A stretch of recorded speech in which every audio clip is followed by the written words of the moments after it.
Hello, welcome to Openly Spoken. Happy Pride Month. Today's episode is just a short and sweet compilation video, and I am including three guests that are going to be in upcoming episodes this month for the celebration of Pride Month. And then I am also including previous guests, either from Pride Month or guests that I've had on other episodes that have shared about their queer experience in our conversations. And so this is a short and sweet video and audio episode. I highly recommend if you are listening to this on Apple or on Spotify to switch on Spotify to video version or go over to the YouTube link, which will be in the captions, so that you can see every guest that is speaking, because there are going to be multiple clips in here, and some guests are speaking more than once. I broke up the clips throughout the whole episode, and you might want to go check them out. You might want to go see their accounts. You might want to go see their previous episodes. There are episodes that I pulled from that are as old as 2022. So there's some really good gems here. And yeah, there's not much more to say. You can see that my background is different. I moved across the country. I am back on the East Coast. It feels really good. And I'm excited to celebrate Pride Month. And if this is not your first time listening, and you have been here before and you have not yet given us a rating over on Spotify and on Apple, please do that right now. I will wait. I will wait. I'm waiting. I'm waiting. Did you do it? Cool. Thank you so much. Thank you, thank you, thank you. Feel free to pause if you need more time. All right, that's it. Let's get into the episode. Bye.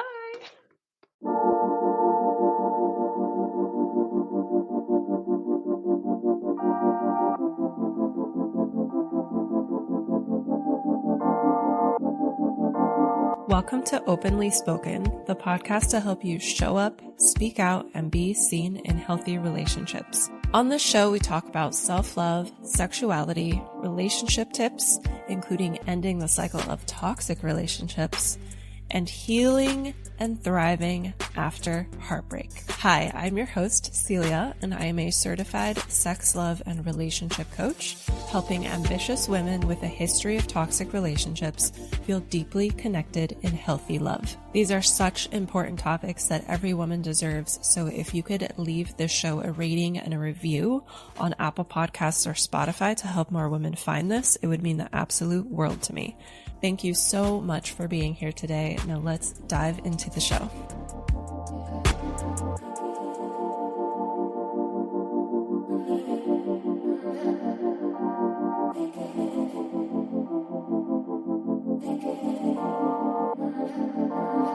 What is your favorite part about being a woman?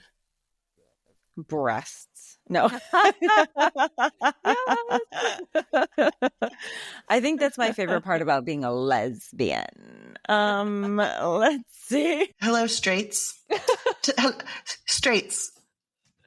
Let me catch you up on a bit of queer culture. The word queer is back in. Queer is cool. We like the word queer. If anything, queer is so hot right now. Queer is so hot right now. If anything, we like the word queer because it's a unifying term, you know, like we don't have to. The funny thing about converting to Buddhism, and I tell this to everybody, after you do something like that, everything in your life recalibrates and reorganizes.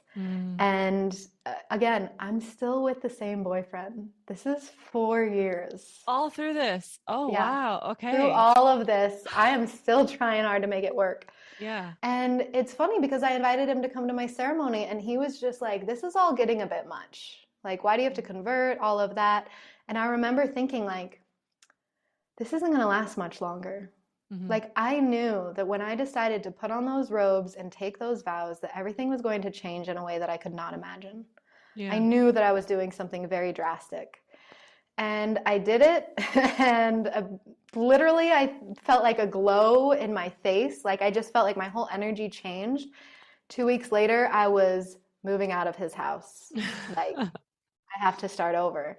I came out before then, and I even came out to him before then. I didn't feel like gay or lesbian, which like when we were in high school, were kind of like the only two like sexualities you Yeah. could really take on, and people would Yeah. actually understand what you were saying and Yeah. had words to go with them, I think, too. Like had Yeah. definitions. I would say So bisexual too. That was a yeah. big one as well, and at least in my high school. Yeah, I would actually, I would throw that in there too. So you had like those three definitions. I didn't feel like I fit any of those three specifically. My queer identity and all of these things that I've learned from queer dating that we mentioned today, all of the having to question everything and learn how to separate other people's reactions to you from your own inner reality. Those were life-changing skills that have helped my spirit blossom in so many other areas of life. I was about 14 when I came out or was outed to my mother. At that time, was brought up with a very particular religious upbringing. And what I remember was I was called into her room, and she knelt down in front of me and cried and prayed because she believed at the time that I was going to hell, or that that's what that meant. At least that's how I perceived it. This is my perception. And of course, she'll share her side, and she's done a lot of healing through this as well. So, but it was my perception. So for a long time, I lived with a lack of confidence, a lack of self-worth, a lack of self-love. There was one girl there who was sharing very openly about her attraction to women, her experience dating women in these like spiritual lessons. And I was very intrigued by her, and I found myself journaling about her a lot. And I was like, what is it? Why am I so drawn to her? Is it because I'm like jealous? Like, is it because I'm intrigued? I was sitting in meditation at the temple. We were in like a deep 2-hour process, and I just got to a point where I saw myself kind of rise out of my body, turn, sit in front of me, and like look at me. And the funny thing is that what had been on my mind all day is that my best friend was going to study abroad in Italy, and she was bringing her boyfriend, and I couldn't stop thinking about it. It was like bothering me. And this vision, I'm in this meditation, I'm trying to figure out, well, like, let this go, it's not a big deal. And then suddenly I'm seeing myself like grabbing my own shoulders, like, you're in love with her. You wish you were going to Italy. Like, you hate the boyfriend. Like, that's the problem, Jane. People get really offended if you call them homophobic or racist or sexist or whatever it is. And it's like, why is that word so offensive? Because imagine if the word is offensive, then imagine how the act of receiving that word feels. And just because you might not be running around spewing hate speech or causing harm to queer people, your actions speak louder than words. And, you know, for me, if you voted a certain way in the last election, that's a blatant act of homophobia. And I will say that until I am blue in the face, because look what's happening in our world right now. You know, queer people, homophobia is alive and well, unfortunately. But people who say, oh, it's so much better than it used to be. Sure, it's better than it used to be, but it still exists. And it's something that queer people still face every single day.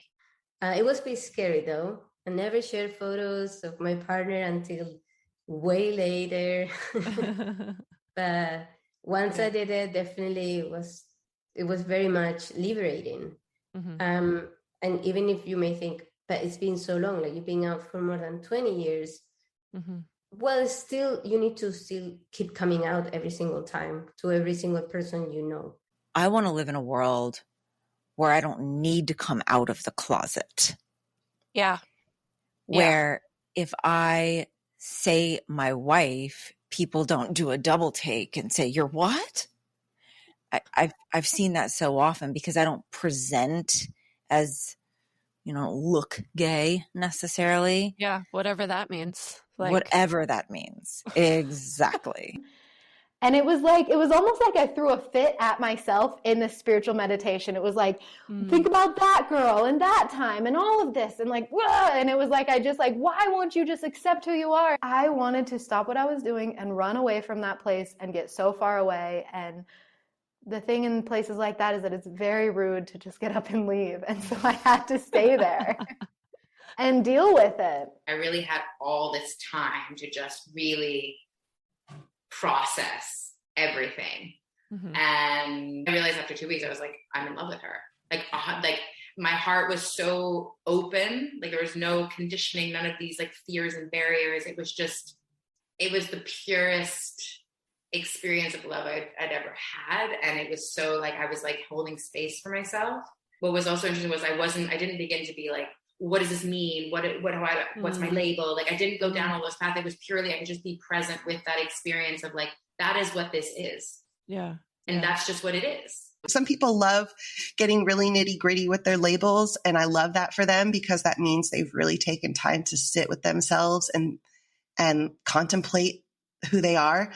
But I think that there's also something really freeing about the word queer as a label that just says, I know I'm a little different and I don't know exactly in what way or in what that means, or like, I'm not ready to like box that around with a label, but I want to identify, I want to give language to the fact that I see something in me that goes against this heteropatriarchal norm grain. And I honor it and I wear it proudly, you know. We're weird. Love that. We're weird and proud. We let those freak flags fly. The only thing that mattered was that she was my daughter and she was hurting. And I was a big cause of that. And that had to change. That had to stop. And like, I was always, being a theater kid, as you were too, like you're always friends with the other queer kids. Like, and I feel like every theater kid is just like a little bit queer. Sometimes we're like a little bit too touchy feely, a little bit too honest, a little bit like too. Yeah. We love hugs. Yeah. I feel like everyone who does any kind of theater is like just a little bit queer at an absolute minimum.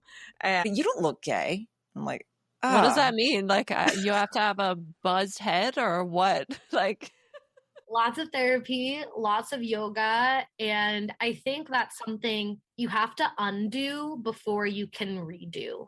I had to do so much unlearning. I had so much internalized homophobia. It wasn't even like there was like constant like homophobic comments or remarks or bashing, but where I grew up and in the community, I just knew that it wasn't okay. I knew that it wasn't even an option. I was like, I can't be gay because it is not an option. That would be the worst possible thing that I could be. Not true. Not true. Some of us may remember the Lizzie McGuire show. I had the biggest crush on Hilary Duff and the Lizzie McGuire show. But I didn't know that it was a crush because I had no idea at the time that was even like a possibility. I just knew that I had the biggest crush on her. Yeah. And I just loved watching that show so I could watch her because she's so beautiful. And then when I was 14, when I learned that people could be attracted to all genders. And I was like, oh, this makes so much sense. Do you remember where you learned that? On the school bus. On the school bus.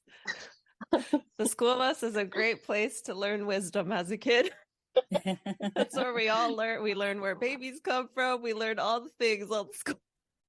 On the school bus. I ended up doing a deep dive online, like figuring out like all these different sexualities. And I remember it was like a website that had all the different flags on it. And I remember clicking on the demisexual one. I was like, I have no idea what this flag is. And purple is my favorite color. So we will be clicking on this flag. I clicked on it. I was like, oh, it like just like really resonated with me, what it said in the little description. And so as you do, I started on a YouTube black hole deep dive of what it meant to be demisexual. And every video I watched just like reconfirmed in for me that this was like, I had finally found like a way to identify myself within the queer community. It's so interesting because I've never even, until this podcast, like I've never even thought about like feeling like I'm not included in things. A lot of my friends have kids or are having kids, but I've never been like, oh, I don't belong being friends with them. Like, but I think I like the idea of finding possibly other queer people that have chosen not to have kids as well, and just like connecting, because you're the first person that I've been like, yes, this is what I believe, besides my partner. So I'm like, I feel like I want to keep this conversation going, and like, yeah, maybe find a little community. Yay, yeah. LGBTQ rights are, I don't know how this is possible, but I feel even gayer than when I arrived. I was like,